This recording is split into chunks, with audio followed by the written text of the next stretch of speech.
Let's go ahead and get settled in. Last two me projects for the whole year, so that's exciting, right? Everybody's really done a wonderful job throughout the past couple months, and today there's no exception with Charlie and CS. So, as a PE teacher, I'm lucky to where I get to see kids all the way from like 5th through 8th grade, so I get to see some tremendous growth from everybody, and Charlie's no exception. So I really enjoyed getting to know Charlie, getting to teach him during his years in middle school. He works with a wide variety of peers, and he's accepted by all. Academically, he's a thinker, pensively going through his own thought process, and he always gets to that conclusion. His teachers are very proud of him for how he's been advocating for himself and taking charge of his own learning. I get to see him kind of like on an athletic point where I got to coach him in middle school golf, and he was a valuable asset to the team, one of our strongest performers, as evident by this past year getting to go play on the high school team. So that's an accomplishment to be proud of for sure. Most recently, he's been playing on that high school team, been traveling around the state and in the area, getting to play on the junior PGA and those bluegrass tours, which is really cool. So excellent golfer in that regard. So wonderful friend, excellent golfer, and just an all-around great kid. So Charlie, you're leading us off. Ready? The only true failure is shrinking away from life's challenges. Friendship. As I've grown older and wiser throughout my 14 years on this planet, I realized that all my life I've been blinded by fear and the unknown. Many times in my life, I have shied away from opportunities that I should have grasped at the time. But I was scared of the negative outcome. Recently, I have learned that I should take advantage of every great opportunity. If I were to die today and someone wrote a book about my life, would it be boring and mundane, or would it be filled with adventures and obstacles? Living by that concept has helped me and will help me have a fulfilled life. Physical. Soccer, basketball, and football are great sports. But the game that I have always had the most love for is the greatest game ever played, golf. To be honest, the only reason I have ever picked up a club is because of my dad. My dad is a very respected person in the golfing community. Because of this, I have been surrounded by golf my whole life, so naturally, I started getting interested in the game and pursuing to get better at it. I have many memories of playing golf, but the first memory I have of playing golf was when I was around the age of 5, and my dad decided to take me out to play some golf at Big Spring Country Club. I can remember pulling up to the first hole with my bright yellow set of Maxwell golf clubs, ready to have play a fun round of golf. But that was not the scenario. What I really wanted to do was race the golf cart, feed the geese, and climb the trees. Although this memory of mine may not have necessarily been outstanding performance or had a dramatic growth in my golf game, this memory has an importance to me. It reminds me to enjoy the little things in life and to not take things so seriously, especially golf. As I've progressed in this game, I have learned quite a few things. When I was younger and more of a beginner golfer, I would have had a bad round. I would practice hitting balls, chipping, and putting, think I was going to fix the way I was playing. I soon realized that my physical part of the game was not the problem, but it was my mental game that was poor. I would get frustrated with every bad shot I hit, and the angrier I got, the worse I played. Golf is a mental sport. You must control your emotions to succeed. When I think about it, golf is like living in a way. You can't just redo bad shots or moments. The only thing you have control over is my attitude. To sum up, golf has always been there for me, whether I am happy or sad, because when I have a club in my hand, every problem in the world disappears. I can just be with my family, my friends, and the course. Academic. I've been at collegiate since kindergarten. I have some great memories in elementary school, but it wasn't until middle school that I started to grow. 6th grade was a tough year for me, and I think 6th grade was pretty tough for all my classmates. The biggest and most obvious reason is COVID. The year began with a bumpy and unpredictable schedule. We went from Zoom to class in person repeatedly. We also had to wear masks and be dismissed from classes separately. This made everything go extremely slowly. Turning in assignments was a feat because I left them at home for Zoom, or had trouble figuring out how to keep track of my assignments on my computer. Coming back from being on Zoom in 6th grade was like getting thrown into the ocean, barely being able to keep my head above the water. At this time, my organizational skills and my ability to keep track of things were not my strong suit. What's even worse is that I was naturally a shy person and I did not ask many questions. I was not an advocate for myself. Thankfully, I had support from my mom, dad, and Miss Steenrod from CLF. My mom and dad helped me after school with homework, and they also talked to me about my anxiety and organizational skills. These lessons from my parents helped me be more confident in asking teachers for help, and when you do something small like that, it feels really rewarding.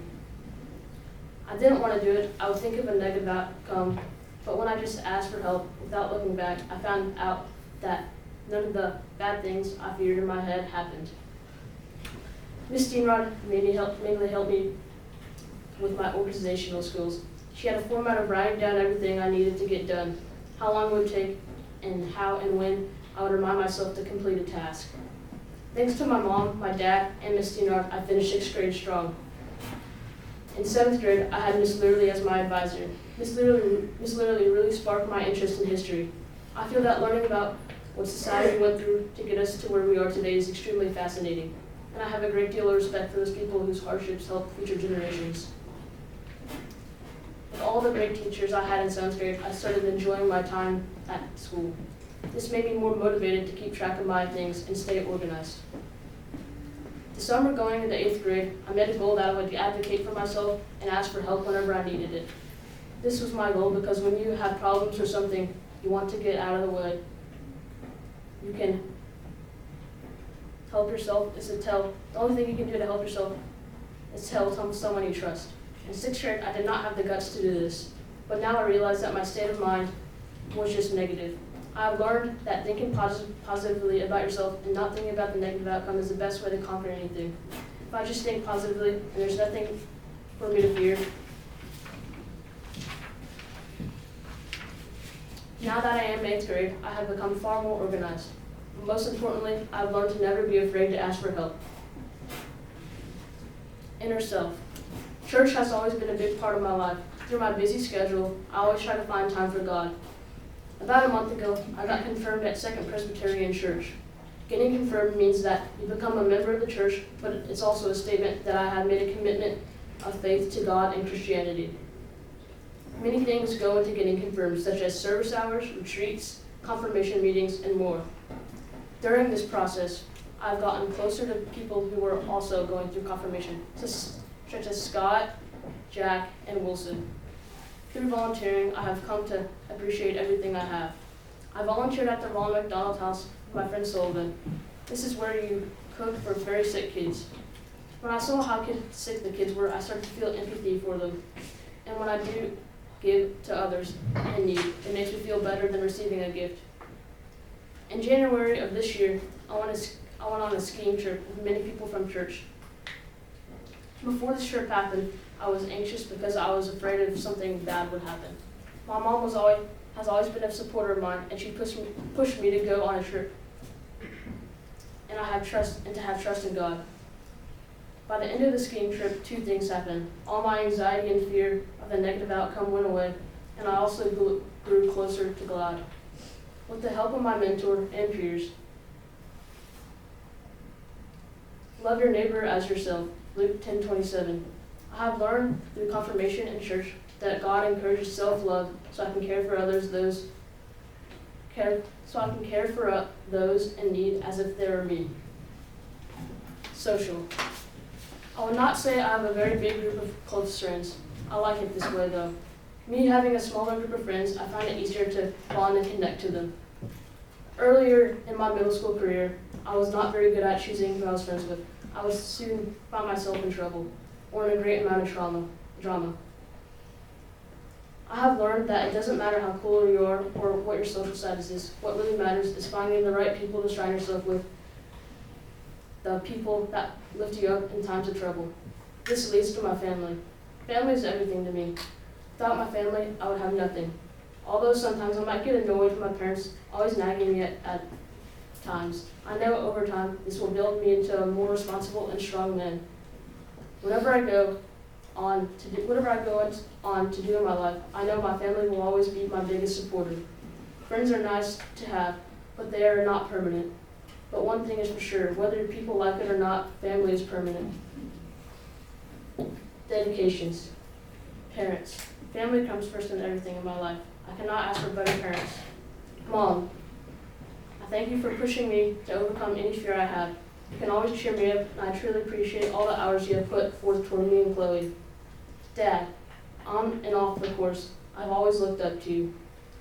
No matter how busy you are, you have always found the time to make memories with Chloe and me. Miss Steenrod, thank you so much for always being there to help me with my school. I really appreciate you helping me with staying organized and on top of my work. Because of you, I know I will have a great academic career in high school. Grandparents, your house is a place I can go for comfort. Thank you for always being willing to take me in. I realize that I do not have forever with you on this planet, so I know it is important to spend time with you. You all are my source of strength and comfort and wisdom. Conclusion. The only true failure is shrinking away from life's challenges. Friedrich Nietzsche. Through my many years and times of fear and doubtfulness, I have learned to embrace challenges and to have faith in God. I have a long life ahead of me, and once again, do I want my life to be filled with adventures, or do I want it to be paved out and plain? I want to live a life of adventure. Thank you for listening to my new speech.